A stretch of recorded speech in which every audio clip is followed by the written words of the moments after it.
I was so happy to finally meet Pete's parents. We were already approaching the house and his parents met us on the threshold. When I got a little closer, I could see their faces. Oh my god, they were the very people for whom I agreed to become a surrogate mother and bear their child. Of course, Pete didn't know anything. I had to do this to pay for my younger sister's treatment. Milana needed an emergency kidney transplant. The doctors promised to do their best. But I had to find the money. Our parents had long been dead. There was no one else to help. But the amount of money was huge. Where could I get that much? I was desperate. I spent all day looking out for the jobs and suddenly came across an ad finding a surrogate mother for an elderly couple. A lot of money was offered for this. It should be enough. I got tested, went through some procedures, and very soon, the doctor said, "You are pregnant." I couldn't believe it. I'd done it, but I was willing to do anything to save my sister. When my parents were gone, we were all alone and promised to help each other and stay together. I received a large amount in advance and immediately took the money to the clinic. I didn't tell my boyfriend Pete about anything. I was afraid he would leave me right away, so he didn't notice. I had to lie that I was going out of town for a year, preparing for college. It seemed he believed it. Pete was my first love. I wanted to marry him, and now he introduced me to his parents. It was so exciting. So much for an acquaintance. Who would have thought that I was carrying a child for them? In a panic, I told Pete that I got food poisoning, turned around and ran home. Suddenly the phone rang. It was Pete. I prepared for the worst, but he said that he understood that it had to be exciting to meet the parents of the future husband. Then he added that probably today was not the best option to get acquainted. They recently had a big fight with him because he always hung out until late and his parents were worried and slept badly. After that, Pete offered to help me move out of town, but I insisted that I could handle it myself. The next day, I moved all my things to the country house. As soon as I unpacked, I felt like I already missed Pete, but I checked myself. As long as he didn't find out about my pregnancy, it was the only way I could save our relationship. I had just laid down on the sofa with my book when the doorbell rang. Who was it? In my confusion, I opened the door and saw Pete with a huge suitcase. Pete said he had understood that he wanted to live with me and he wouldn't disturb my getting ready for college. I didn't know what to say. Any girl in my position would have been happy, but I was terrified. He would soon find out about my pregnancy. Nervous, I tried to say that he would be bored here. There was no clubs, no parties. But Pete said not to worry. His friends would be able to come by car. And tonight, there was going to be the first party in honor of housewarming. I was ready to cry. But I decided to tell Pete to go to town right after the party. I needed to be here alone. When the guests were assembled, Pete offered to drink to the hostess. All eyes turned to me. I could barely contain my excitement. I was not allowed to drink alcohol. Nervous, I asked for some water. Pete impatiently responded that he hadn't noticed my craving for a healthy lifestyle before. Then Archie, his best friend, came up to me. I'd only seen him a couple of times before, but I knew everyone thought he was a good guy. And Archie had water in his glass too. He said that for a good mood and fun, you didn't have to drink. But then Pete chimed in and said he knew how to keep me from moping. He brought my favorite Indian food with him. But the smell of the curry made me feel sick, and I immediately ran to the toilet. When I got back, Pete said angrily, "What's wrong with you?" I hesitated and he just turned around and went back to his guests. This was definitely not the time to talk about how I wanted to be alone. Pete was already angry with me, but the right moment to send Pete off didn't come. As days went by, my stomach continued to grow and my hormones turned my mood into a roller coaster. One morning, I woke up in a terrible state. My legs were swollen and it hurt to touch my breasts. And then I saw a missed message on my phone. It was from Pete. Don't forget, it's my parents' wedding anniversary. Call is at 7 p.m. I hope this time the acquaintance will happen. Damn. I promised to go there. Now I definitely couldn't get away with it. So I needed to make sure they didn't recognize me. In desperation, I put on an old stretch-out sweater. I tied a handkerchief over my head and put on sunglasses. Pete came back and glared at me. Was I going to wear this? But I hastily replied that there was no time to change. Pete's parents were looking at each other strangely all through dinner. Did they recognize me after all? And in the end, his mother said that they had good news. Soon, they would have a child. Pete was taken aback. He didn't understand how this was possible at her age. But his mother stammered out that they had found an excellent surrogate mother and she was already carrying his future brother or sister. So they didn't realize it was me. And then Pete remarked with a chuckle that only idiots would agree to carry someone else's child for money. What did he understand? I screamed that he was wrong and barely holding back my tears, I ran out into the street. Pete caught up with me and told me that he was finally tired of my whims. You know, we'd better separate and take a break from each other, he said. What? Pete added that he wanted to stay with his friend Archie, the guy from the party, for a week. It hurt me to hear that, but maybe it was even better. Because if we broke up, Pete wouldn't see my stomach grow. At home, Pete packed up his things and left immediately. Archie was waiting for him outside the house. I went to take a bath to relax. Then I heard a noise in the hallway. Was Pete back? All my things were in the bedroom. He was going to see my stomach. I threw on a robe and decided to sneak into the living room. Holding my breath, I tried to move as quietly as possible, but I could hardly move my swollen legs. And then I saw Archie, that friend of Pete's, standing in front of me, stunned. He awkwardly explained that Pete had forgotten his t-shirt and asked him to pick it up so he wouldn't have to see me. He looked down at my stomach. It was perfectly visible under the robe. Hell, he was going to tell Pete now. I felt dizzy with fear, and I started to fall. Archie immediately ran to me and helped me sit down on the sofa. Tears welled up in my eyes. Archie, I didn't mean to deceive anyone. And then I told him that I was carrying someone else's child to save my sister. After that, Archie stared at one point for a long time and was silent. I shouldn't have laughed. But then he said that the words had made him shiver. He said that if something happened to his loved one, he would also do everything to help. Then Archie noticed that my legs were very swollen. He said that when his mother was pregnant with his little brother, he often massaged her, and he offered to help me. I was taken aback, but agreed. My legs really hurt wildly, and just as Archie started massaging me, I heard, "What's taking Archie so long?" And suddenly Pete was in the room. In a rage, he shouted that he wasn't the least bit surprised that I was already cheating on him. "Pete, wait! You got it wrong!" I thought the world had collapsed. What would happen now? I kept calling Pete for the next week, but it seemed he banned me. I was in a terrible state, but I knew that I needed to pull myself together, at least for the sake of my sister Milana. I tried to get out of bed, and then I heard footsteps downstairs. Pete? But it was Archie. He brought me a whole bag of fruit. I asked him about Pete. Was he still mad at me? Then Archie took my hand and told me that I didn't need Pete. Everything would be fine and Archie would take care of me. But Pete just got it wrong. I didn't cheat on him. I was only carrying a baby for my sister, and it had been so long since I had visited her in the hospital. And suddenly Archie said, "Then what are you waiting for? Let's go." I was sad to think that Pete had never been so interested in her. Pete would always say, "You need to switch," and invite me to another party. I agreed, and Archie and I went to the hospital, and only when I entered the room, I saw that my little sister finally came to her senses. But the doctor, standing next to Milana's bed, told me not to be too happy. Milana's condition was unstable, and the new organ might not establish, but the main thing was, she was already awake. Archie and I visited Milana almost every day. Everything seemed to be going well. She was rapidly getting better. At first, I was a little worried about how my sister would accept Archie, but it seemed that they quickly got along. They spent hours together discussing comics and drawing superhero makeup. I was so happy. I was surprised to see that I seemed to be getting attached to Archie too. We were on our way back from the hospital one day, and Archie asked me to stop by for dinner at a cafe. I hesitated because this was Pete's favorite place. I didn't know what to do, but I thought the whole Pete thing was in the past, and I agreed to go there anyway.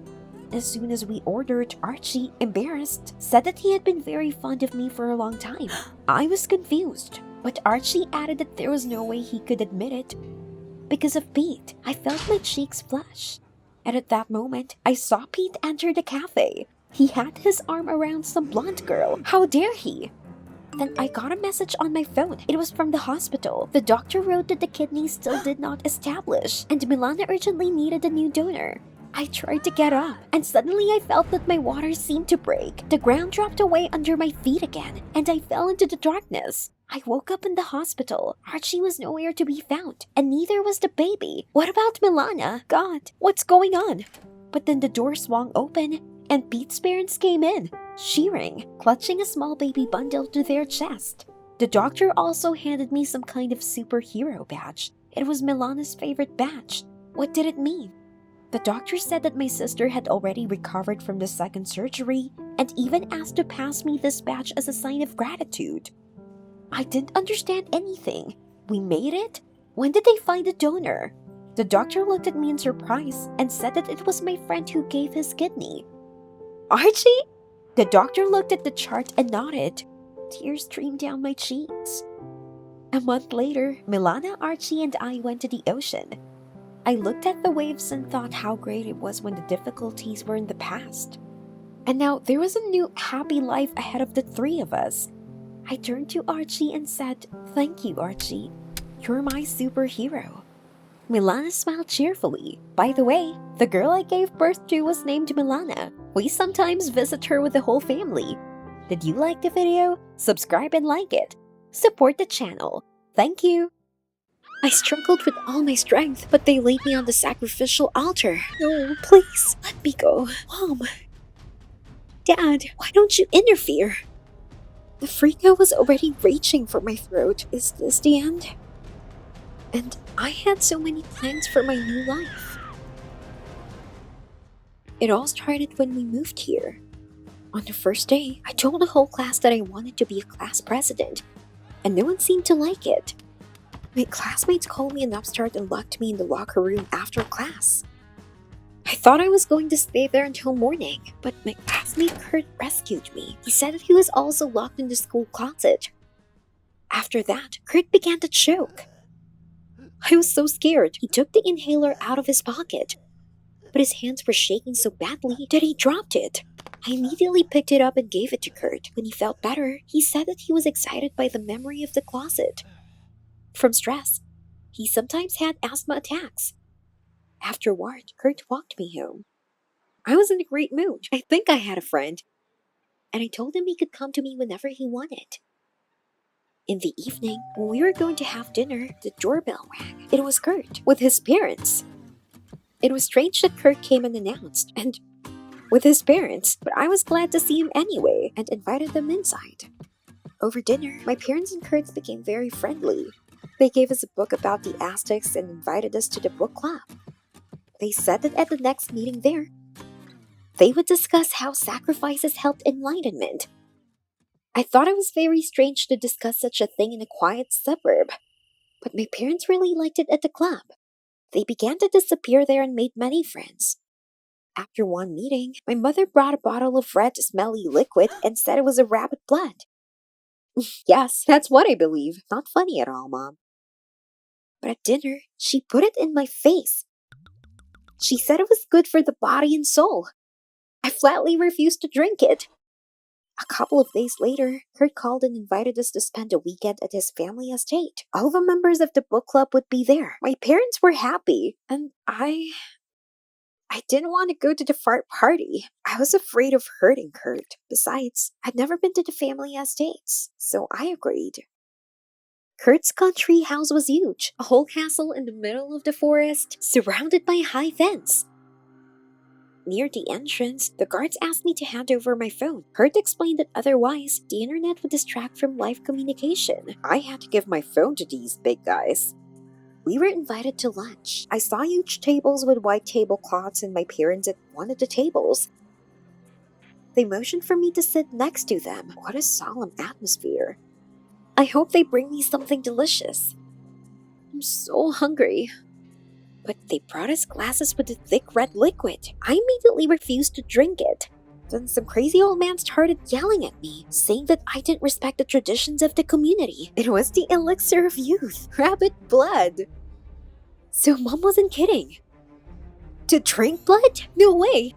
I won't.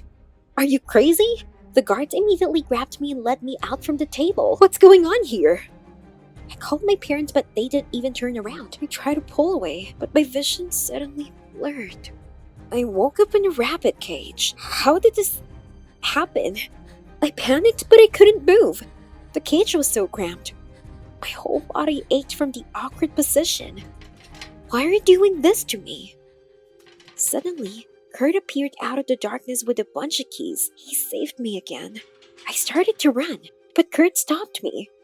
It turns out that I insulted all the members of the club by not drinking rabbit blood. It was sacred, and the rejection of it promised the whole community misfortune. What nonsense! Kurt said that he was scared himself.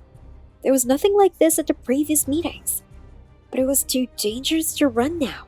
The whole area was guarded and we'd better think about how to pass unnoticed. He was probably right. Kurt led me into the house. They were all wearing animal masks, moving rhythmically to some strange music. A man in a mask with horns came up to me and asked me if I realized everything. I immediately asked for forgiveness. After that, I was told that I would have to make amends tomorrow. The community had already found some kind of task for me. In the morning, all the guests dragged some heavy iron cases out of the basement and put them in the cars. I was already exhausted. Suddenly, I stumbled and dropped one case. My parents immediately shouted at me to be careful. When everyone left for lunch, I decided to find out what was so valuable inside these cases. I opened one of them, and there were bloody human organs inside. Heart, lungs. I touched it with trembling hands. They were so cold and slimy. I almost threw up. I've got to get out of here. I couldn't find a place until nightfall. I flinched at every rustle, afraid that someone would come for me. I was beginning to think Kurt had left me. He knocked on my door after midnight. Kurt found a gap in the fence, and we needed to run right now. We were almost to the fence when I heard the guard's footsteps. They were getting closer. Damn it.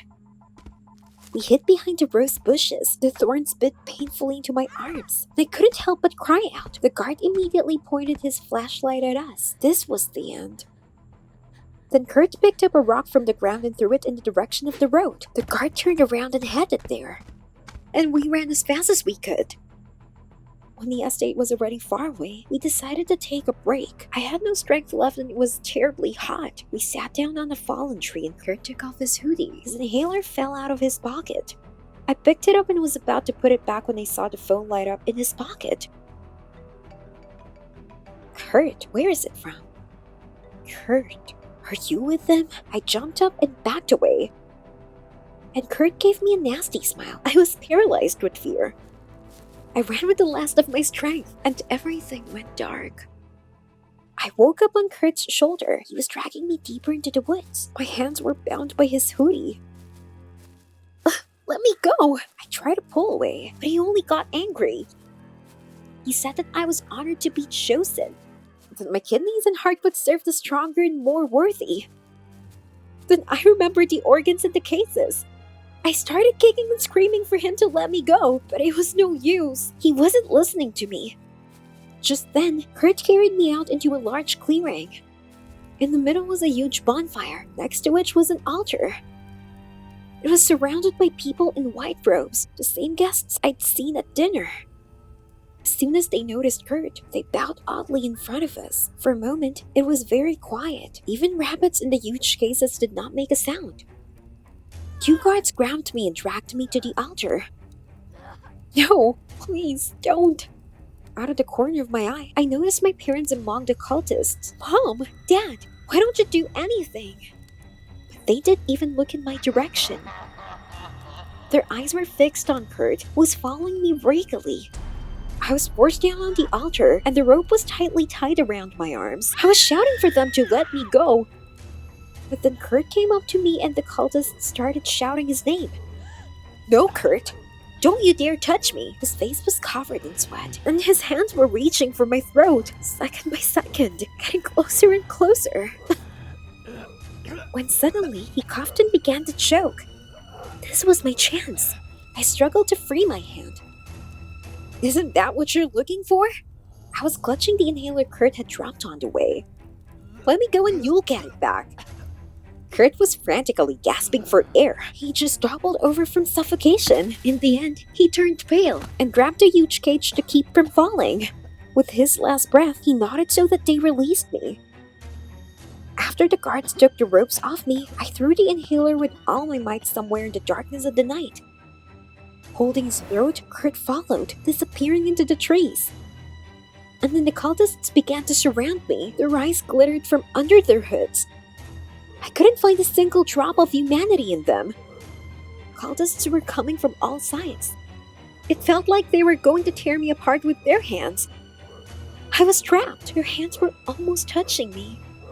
But when they came close, then they suddenly dropped to their knees. My father said that I had taken power from the last priest, and from that day on, they would worship me. The cultists fell silent at my feet, waiting for the order. What a turn! I turned to where Kurt was crawling in the dark. What a pathetic rabbit. Grab him, I ordered. In a live video on Instagram, I took the baby out of the crib, and at the same time showed my followers my perfect tummy. I was asked how I got my perfect body back so quickly after giving birth. Well, I'll tell you about my super diet in the next live video. I turned off the camera and handed the baby to my nanny Lena in disgust. Lena, put him away. He stinks. Who gave birth to him at all? Couldn't they have given birth to a prettier baby? I hate children, but this is a hype topic. So a year ago, I decided to find a surrogate mother. She did all the dirty work while I posted pictures with a fake belly in stories. Speaking of fake bellies, I asked Lena to throw them out immediately to make room in the closet for new clothes. And don't forget to clean up. The house is full of dust. But she replied that she would not do this. She had other duties. She was a nanny, not a cleaner. No way. Servants are servants. I threatened Lena that I would fire her if she didn't complete the assignment. With that, Lena obediently left the room. There were a couple of hours left before the next live video, so I quickly put on the short top that exposed my toned tummy.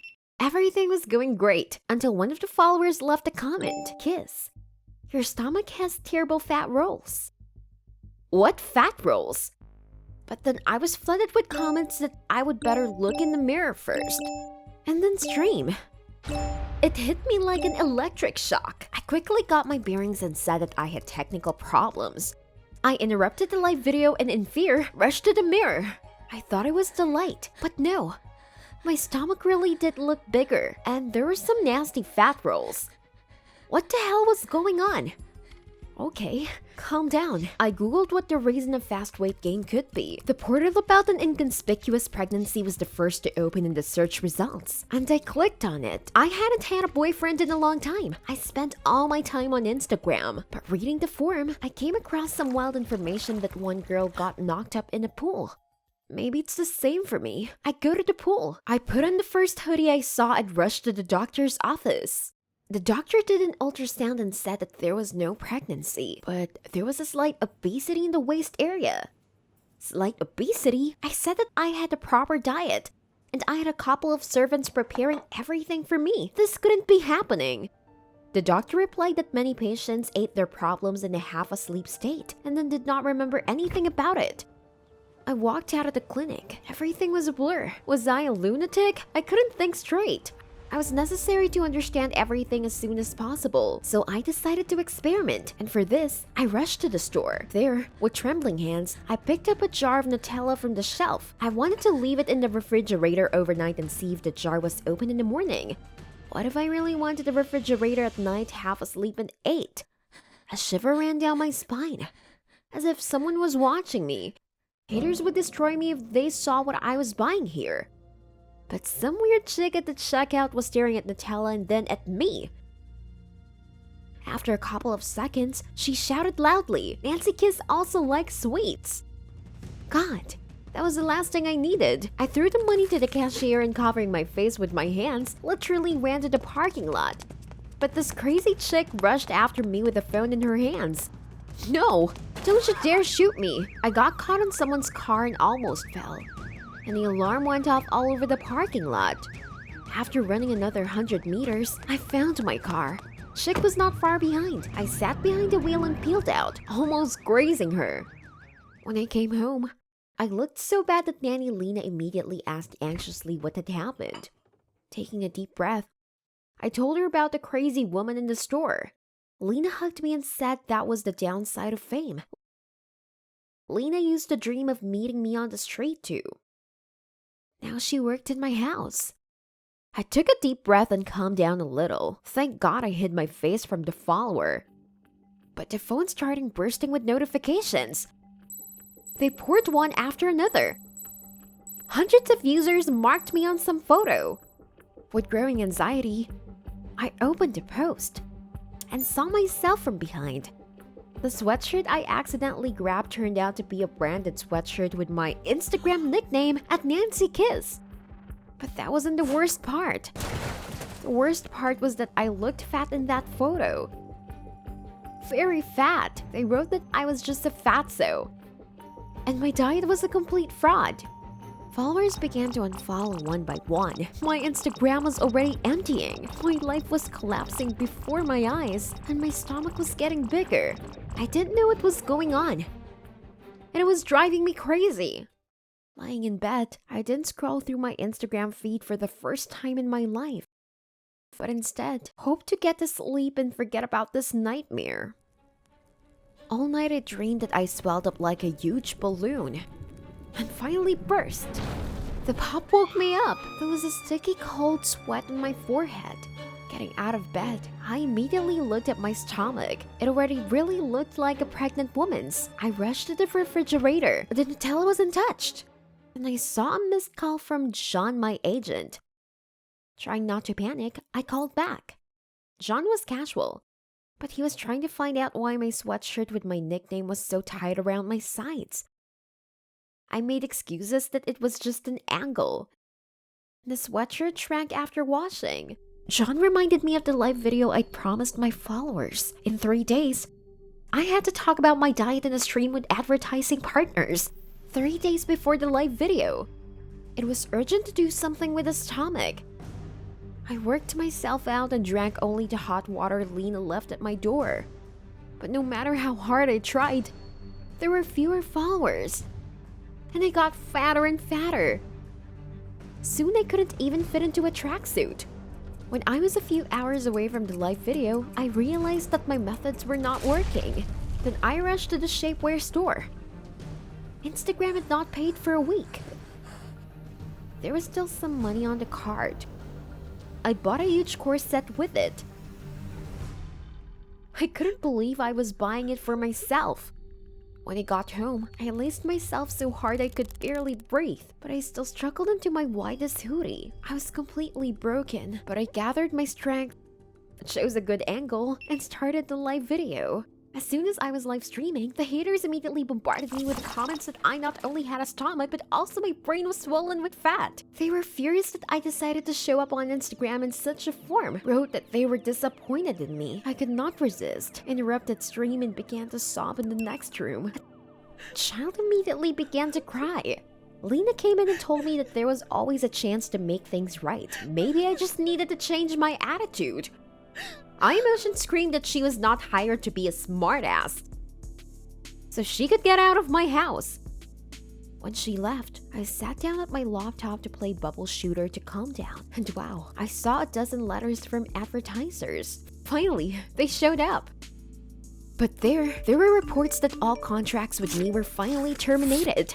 I was out of money. With trembling hands, I dialed my agent. "What am I going to do now, John?" He was silent. And then with a sigh, he said that he had to stop working with me. "Will you leave me too?" At this, he sarcastically congratulated with a second baby and hung up. I needed a distraction, so I decided to take a walk. I don't know how long I wandered around the city, but when I got home, I saw that the door to the apartment was wide open. Where was Lena? Damn, how could I forget? I sent her away myself. The apartment was a complete ruin. Clothes, some garbage, and dirty diapers were scattered everywhere. The smell was just awful, and from the room came the heart-rending cry of a child. What am I supposed to do about it? I ran to the baby as fast as I could. "Leo, What's wrong with you? I tried to feed him, and suddenly I realized he was so small and helpless. I began to sob softly in despair and the realization of a new feeling. My God, this was my baby, even though he was carried by another woman. How could I be so indifferent? Suddenly, Leo held out his hands to me. My heart skipped a beat. I realized that now we were the only ones who had each other, and I held him tightly to my heart and whispered it to him softly. Leo seemed to understand me and smiled sadly in response. After a few weeks, I couldn't imagine my life without Leo. I also posted photos with him, but I forgot about building a following. Surprisingly, my audience began to grow by itself. By the way, I also lost weight pretty quickly. I still don't understand what happened to my stomach. I was feeding Leo once, and I saw a comment under my Instagram photo. Lena was on the avatar. She wrote that she was glad that I gave up the fake life. Already in the PM, Lena admitted that every day she mixed high-calorie supplements in my food. It made me fat so fast. I was angry and wanted to write her something spiteful in response. After all, it was Lena who made me understand that even if all the people in the world turned their backs on me, I would still be the kindest and most beautiful person in the world. And this is my son, Leo. That morning, I was woken up by a call from my dream company. The boss really liked my resume, and I was called for an interview. Hooray! But I needed to get ready. The interview's in 3 hours. I quickly put on a blouse, a self-made miniskirt, and Jimmy Choo shoes. By noon, I was already in the company building.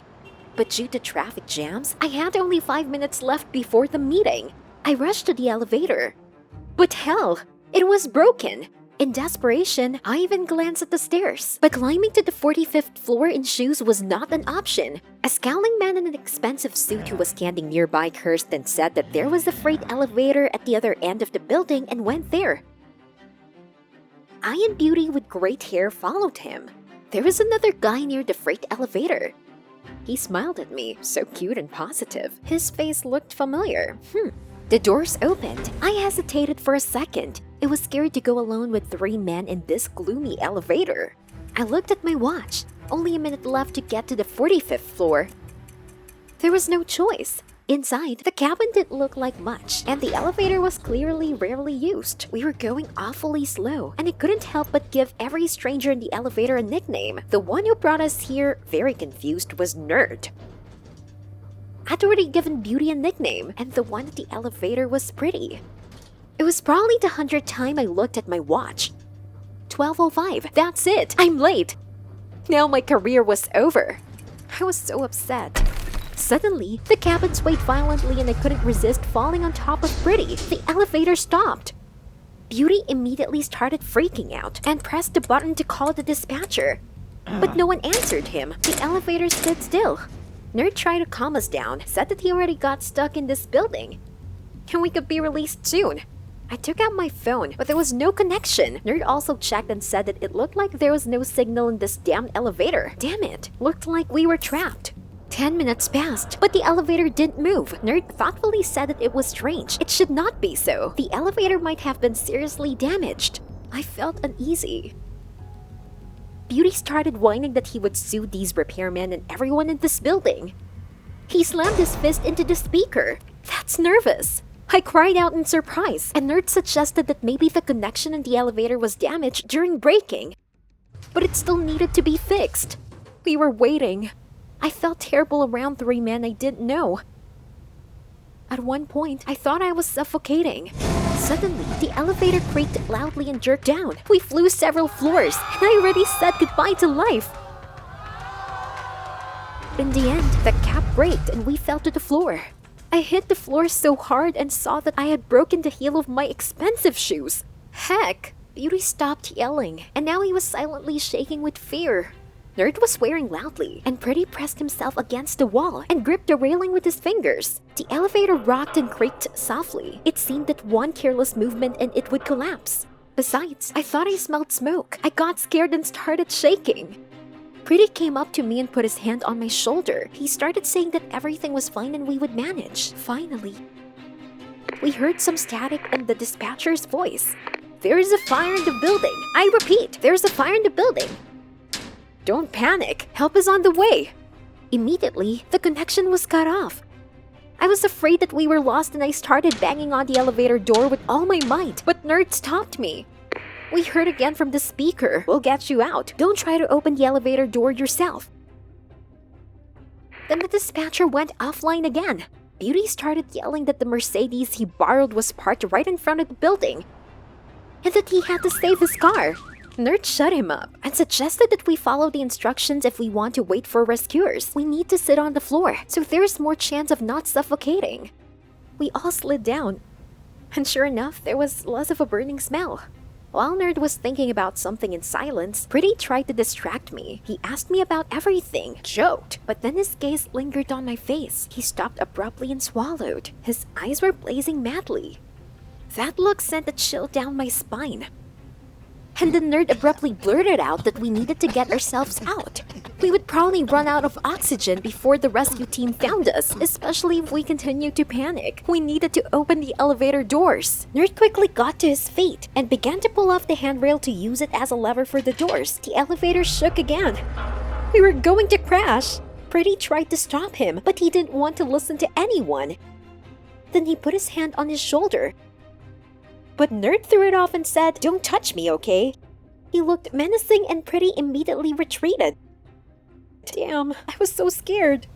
I said that the fight would only make the oxygen run out faster and that we should work together. Although Pretty was on edge, he agreed. It did work out to tear off the handrail. We were doomed. I looked at Beauty. He was sweating and gasping for breath. He became hysterical that he was not ready to die. After all, he took the Mercedes on credit to impress the girl and admit his love to her. But he never got the chance. What's wrong with you guys? One almost got into a fight, the other won't shut up about his Mercedes. I suddenly felt bad. My head started to spin and I felt sick. Was I going to die here without getting help? Nerd asked me if I had something in my purse that I could hook a trapdoor in the ceiling. The smoke was getting worse. I barely forced myself to rummage in my bag and gave Nerd a nail file. What if this was the only chance of salvation? Nerd got his feet on the rail and started to pry the hatch with my nail file. And the lid gave way! Nerd ordered me to climb on his shoulders and into the hatch to look around. Well, no, there was no way I was going to sit on that dude's shoulder in my short skirt. Pretty told him to stay out of my way. Nerd gritted his teeth, then jumped up, clung to the hatch, and climbed it himself. Pretty asked if I was alright, and I thanked him for his help. At some point, our eyes met, and again I saw that predatory look. His face was getting closer. He clearly wanted to kiss me. What? I tried to push him away, but he leaned over my ear, breathed languidly, and began to whisper. He said he didn't recognize me right away, but he remembered. What did it mean? He tried to kiss me again. And this time I pushed him away so hard and turned to Beauty. But he was hurdled in the corner sobbing. Cowardly brute. Pretty didn't seem so cute anymore. His gaze became crazy. I suddenly remembered him. I looked him squarely in the eye and shouted, "Damn, so it's you who's that fat guy that I've been pushing away all the time. Yes, I didn't recognize you." He began to move slowly again. And then I looked into his eyes and shouted, "I remember you. You're Jack. You were disgusting to me, and you haven't changed at all." My words seemed to throw him into shock. He froze and stared at one point without moving. Looks like I've got him restrained. At that moment, I heard Nerd from the hatch. He said that there was an exit upstairs, but someone needed to help him get to it. I didn't care about the short skirt just to get out of there. I asked Nerd to give me a hand, and when he held it out, I started climbing up on the roof. The steel ropes creaked dangerously as I climbed through the open hatch. I saw that one of them was almost torn off. On the roof, I looked around. The door to the floor was high up. Nerd said I should climb up the steel ledges and call for help. But why me? He threatened me and said that he would lug me up there if I did get in. Coward! He was just afraid to fall out of there. I balked and said I wouldn't climb. Nerd was furious and had swung at me. When suddenly we heard dispatcher's voice. After 5 seconds, the elevator starts to descend. The countdown started. I wanted to go down to the cab, but Nerd pushed me roughly away and jumped down. The lid slammed shut and I couldn't open it. I begged him to open it, but Nerd just left me. The elevator jerked and began to climb up. Smoke suddenly poured out of the shaft. I almost fell off the floor, barely able to keep my balance. I thought I was going to fall. Suddenly, one of the cables snapped and the elevator stood still again. Oh no! The smoke was already everywhere, and I could barely breathe. I saw that they were trying to open the door upstairs. With the last of my strength, I pulled myself up the remaining rope and climbed up. Save me! I need help! The smoke was so thick and acrid. I tried not to pass out. My eyes were already closing and I was about to fall when I suddenly felt someone dragging me up. I was coming to my senses. And at some point, I got another call from the same firm and was asked to come for an interview. After everything that happened to me that day, I just had to get to their office. This time I put on sneakers and walked all 45 floors. I knocked on the door to my boss's office. And when I opened the door, Nerdo seemed as surprised as I was sitting at the table. I abruptly closed the door. I've had enough. I'm a psychic. My gift is to heal with my hands. But this time, the client was special, Bill White. He wanted to get rid of the memories that tormented him terribly. I touched him, but suddenly, everything went dark. At that moment, a strange vision came to me. Someone is approaching my mom. She runs to the stairs, wants to go down. And then, I saw that my mom was lying on the steps unconscious. And up there was Bill White, my client. The vision ended in a bright flash, and I went blind. Panicked, I called out to him, but all I heard was the door slam. He ran away. I was terrified. It was pitch black, and I couldn't even make out the outlines of objects. And the last thing I saw was my mom's murder. What happened? Everyone in town knew I could heal, but I've never had a vision. I just helped people get rid of their pain. And that's all. Although my own pain hasn't gone away for years, it was different. For as long as I can remember, I have been tormented by the question, who is responsible for the death of my mom? It happened when I was 6. I only vaguely remembered crying over my mom's body, and then the policeman took me to the orphanage. After a few years of living in the orphanage, I realized I had a gift. At first, I healed children in the orphanage, and after graduation, I was given an apartment. There I received patients. Those who were recovering told each other about it, and people began to come to me from all over the city. Apparently, Bill White came to me the same way, and it seems that in our session, I discovered the ability to see the past. Perhaps Bill knew something about my mom's murder. I was trying to figure out how to find him. All I remembered about him was a mole above his upper lip, just like mine. Then I thought of Matt, the cop I'd helped with a terrible migraine. I should call him. But it was difficult to move by touch. I was constantly dropping something or hitting the corners of the furniture. There was darkness everywhere. Finally, I found my phone by touch and went to contacts from memory. I started calling everyone and finally heard Matt's voice on the phone. It worked. I told him about the strange client and my vision on my mom's death. But Matt said that he was suspended from the service and no longer engaged in investigations. At that moment, all my hopes were dashed. I had no one else to turn to. An hour passed, 2 hours, and all of a sudden, Matt called me back. He said that he had thought it over and was ready to help. And he had his reasons. Matt said that when he was working as a detective, his wife was killed. He tried to find the culprit himself, collected evidence, and found the address of the person. But in the end, he didn't have time to arrest him. The killer committed suicide. After that, Matt couldn't do business like he used to, and he retired. Every killer must be punished. Matt finished. An hour later, he was at my house. Matt asked for my laptop to hack into the police database. After a long search, we found the street where Bill White lived. Matt was trying to get the house number. But suddenly, the system blocked us. Heck, at least we had a lead.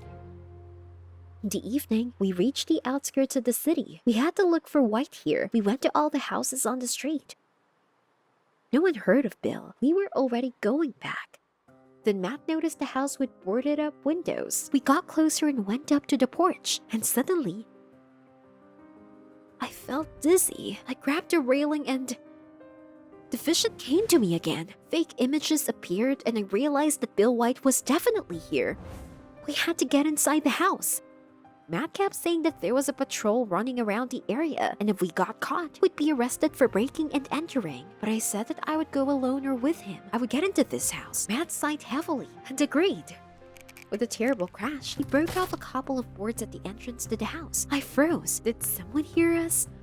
We quickly went inside. I asked Matt to stay close while I read White's energy. I felt the walls and the remaining furniture in the rooms, and hoped that another vision would come to me. Suddenly, Matt stopped. He said that there was a photo on the wall. There's a man with a girl. She looks like you. Matt chuckled. He took the picture down from the wall, and I picked it up. Another flash. A vision. Someone gives me a toy and then I heard a car drive up to the house with the siren on. Let's go, Matt whispered to me, and a second later, there was a terrible crash as the cops broke into the house. I hesitated, but Matt grabbed my arm, and we ran as fast as we could. I heard a cop chasing us, but at the last moment, Matt pushed him away and we ran out of the house. I was exhausted, but Matt said we couldn't stop. Only when we were far enough away did he call a taxi. All the way, I clutched that picture in my hands, but the vision didn't appear. I asked Matt to describe the man in the photo. White cheekbones, a mole near the lips, Matt said. It was Bill White. I remembered that he had the same mole as me. I asked Matt to take the photo to the station and find out something about White.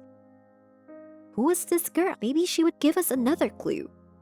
Matt said he wasn't welcome at the police station, but he tried to do something. Matt didn't answer his phone the next day, and it wasn't until late afternoon that he called. It turned out that he was detained, and he was in the police station. He was turned in by the same cop who ran after us. Matt said he would only be released on bail. Hell, I was the one who put him where he used to put criminals. I had to help him. I groped my way to the locker where I kept my savings and took out all the money. I hoped that would be enough. With difficulty, I got out of the house and went to the sound of cars on the highway. I had never hitched a ride blindly before. Finally, some guy took pity and agreed to give me a ride. When Matt was released, I told him I couldn't ask for his help anymore. If he got caught again, he could be sent to prison. But Matt said that we would see this through. Together, he swore on his police honor that he would not back down. Oh, Matt. He also said that while he was in the police station, he found out something. The man in the photo was really Bill White. Matt hesitated a little. He sighed heavily and said that Bill was my father. No way. So the girl in the photo with him was me? Resentment seethed inside me. How could he leave me? I was beginning to think that White had something to do with my mom's death. Why else would he run away after she was killed? The next morning, we drove to one of the poor neighborhoods where White might be. Matt talked to the beggars, but no one knew anything. We were about to leave. But then a ragamuffin said he knew White. For a couple of dollars, he told us that this strange White recently lived in an abandoned building. And then I felt he was right. White was very close. I followed my gut. Matt and I went down to the basement of a house, and the feeling grew stronger. White was here. I called his name and immediately heard quick footsteps. White decided to run away again. Police! Freeze! Matt shouted and ran after Bill. Matt quickly caught up with him. I heard him push Bill to the floor and then the handcuffs clicked. Bill was breathing heavily and no longer struggling. Then Matt began the interrogation. White admitted that all his life he was tormented by a conscience for what he did to his wife. He hoped that the psychic would help him get rid of the heartache, but I felt bad, and he was afraid. We were fighting. I pushed my wife and she fell down the stairs. White said painfully. I still hate myself for running away. For leaving my daughter. I tried to find her, but without success. I'd like to know how is she now. White finished. I was shaking and couldn't speak. But in the end, I decided. Bill. I'm the girl you left behind. I'm your daughter." There was a tense silence. A moment later, Bill burst into tears and begged for forgiveness. Tears began to run down my cheeks too, and I realized that I bared no grudge against Bill, and suddenly, I've got my sight back. Unbelievable. Seeing the world again was a miracle. And I realized that as soon as I forgave my father, my illness went away. It's like I've been given a second chance to make things right. I didn't know what to do next. Matt was waiting for me to call the cops because my dad had actually killed my mom. But I wasn't in a hurry to get my phone out. All my life I've wanted to punish a murderer, but do I want it now? It was the worst day of my life. Me, mom, and dad were in the courtroom. They were getting divorced. My mother sued my father for half of his money and found another man. How could she? The jury were whispering and pointing at dad. Yes, he's special. He has a rare disease. At the age of 13, he stopped growing, and he looks like a teenager all his life. They should be ashamed. To forget this nightmare, we moved. Dad, despite the fact that mother sued half of the state, continued to successfully run his business. He's awesome. I went to a private school with an emphasis on literature, and of course, on the first day, the local teacher confused my father with a schoolboy. She yelled at us like we were skipping school.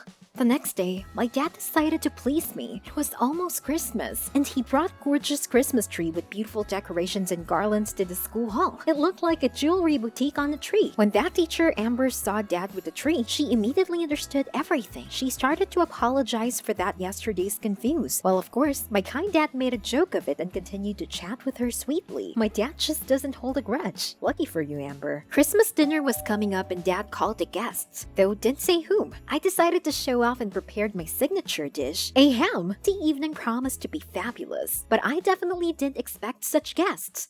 Amber was standing in front of me with a festive ham in her hands. Is this a joke? When did she and dad get so close? I wanted to please dad with my signature ham, but he tried her dish first and even praised it. The evening was ruined. But gifts always lifted my spirits. By the fireplace, my dad handed me an expensive Parker pen that I'd been dreaming about for a long time, but I didn't dare ask for it. Cool. And Amber, dad invited her to a concert. No way! It seems that it was going to be a real date. In the evening, dad went to this concert and didn't return home at night. Did he really stay with Amber? In the early morning, dad showed up as if nothing had happened and took me to school. Amber was waiting for us in the school parking, and then I saw her, returning dad's watch. Everything was confirmed. I sadly trudged to class. When I came in, everyone was giggling, and there was a drawing of dad and Amber all over the blackboard, and it had inscriptions saying teachers in love with a youngster, so the whole school knew about it. Because of meetings with the teacher and workload, dad spent very little time with me. And finally came her special day with dad. We usually go to the mall, watch movies, shop, and have fun. Just him and I. We went to another boutique. I picked up a bunch of clothes and went to the fitting room. But when I came out, dad wasn't there. I was really scared. But a few minutes later, he returned with the kitten in his arms. I couldn't even dream of this.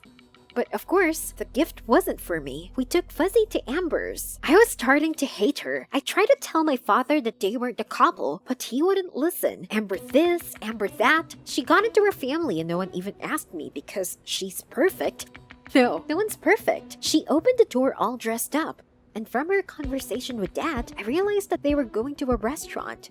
Yeah, now I know why she's dressed up like this. I pretended to be a nice girl and offered to babysit the cat while they were at a restaurant, although I had other plans. As soon as the door closed behind them, I decided to look around. But then Fluffy began to pitifully meow. Apparently it was hungry. I decided to feed it and opened the cupboard to get food, but instead, I found a box. It was a bunch of dad's notices. Wow, our Miss Perfect was drowning in dads. I turned on Sherlock mode and went to her bedroom. There was a laptop next to her bed. I can definitely find something interesting there. Bingo! There was our sweet Amber's messages to a friend saying she really needed money. What's this? Is this a link to dad's company's website? Here you are.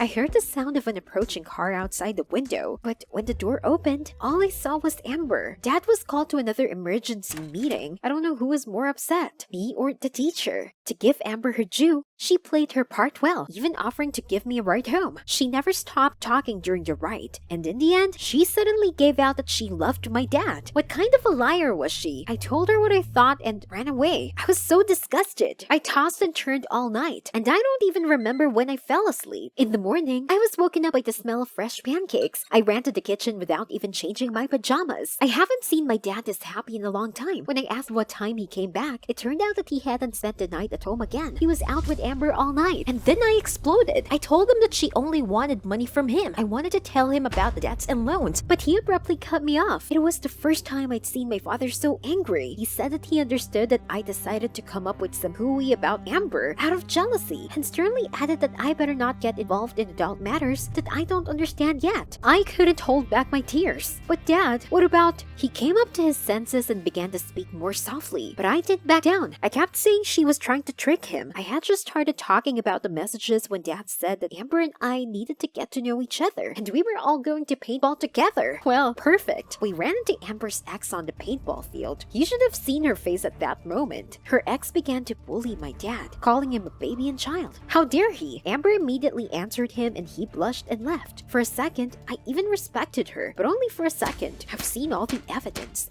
And I shot Amber, but I accidentally hit her in the head.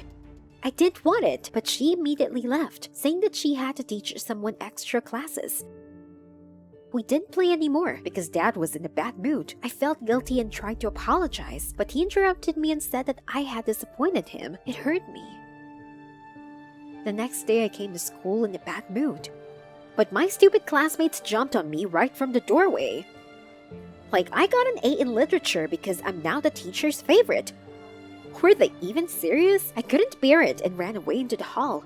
Someone was yelling in the principal's office. I overheard, and I think the principal was scolding Amber for the rumors that were going around about her. A minute later, Amber came out crying. Yeah, I wasn't the only one who got sick of it. She came over and offered a truce for my father, at least for a week. The thing was that Dad had a birthday in a week, and Amber wanted to throw a surprise at her house that Dad and I were supposed to attend. I didn't want to put up with her, but it was a great chance to establish a relationship with Dad and show him the messages, so I agreed. On the eve of his birthday, I prepared a special gift for my father. A poem. Dad kinda thought out a little, and when I said I also wanted to apologize to Amber for that shot, he was really happy.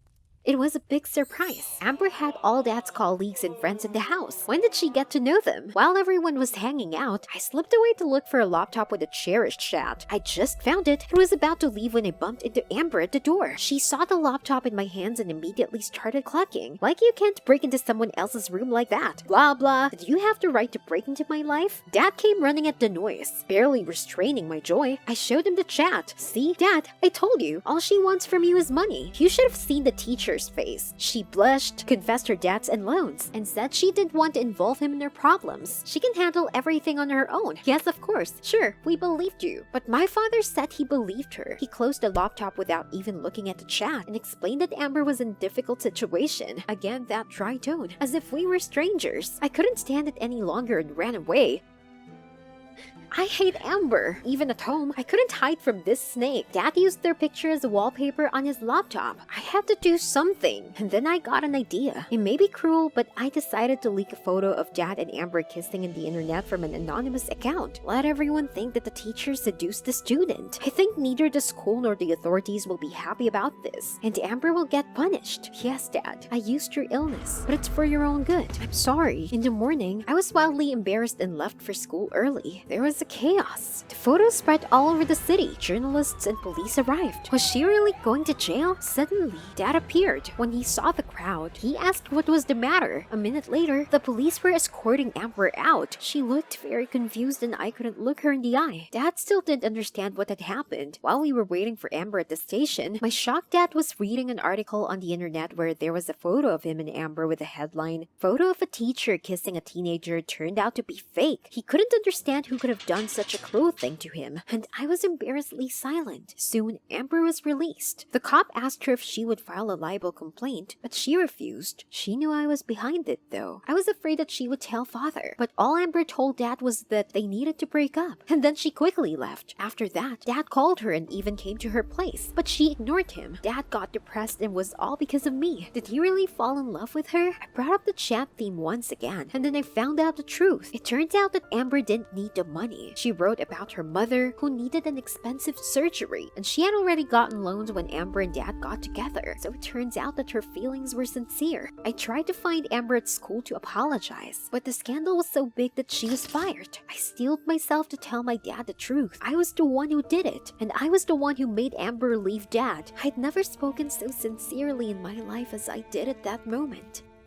Dad was in shock, but most importantly, he forgave me. He immediately called Amber, and we found out that she was going to fly to Seattle. Her flight was today, and we rushed to the airport. There were only 5 minutes left before the boarding was over. But we made it! Amber heard me and Dad calling her name. She dropped her tickets and ran into Dad's arms. And then without a word, they hugged me. And then I realized that she wasn't my enemy, and my desire to protect my dad was actually jealousy. We've been living together ever since. Amber and I had a lot in common. For example, love for cats, hams, and of course, for Dad. Quite a nice set, isn't it, Fuzzy?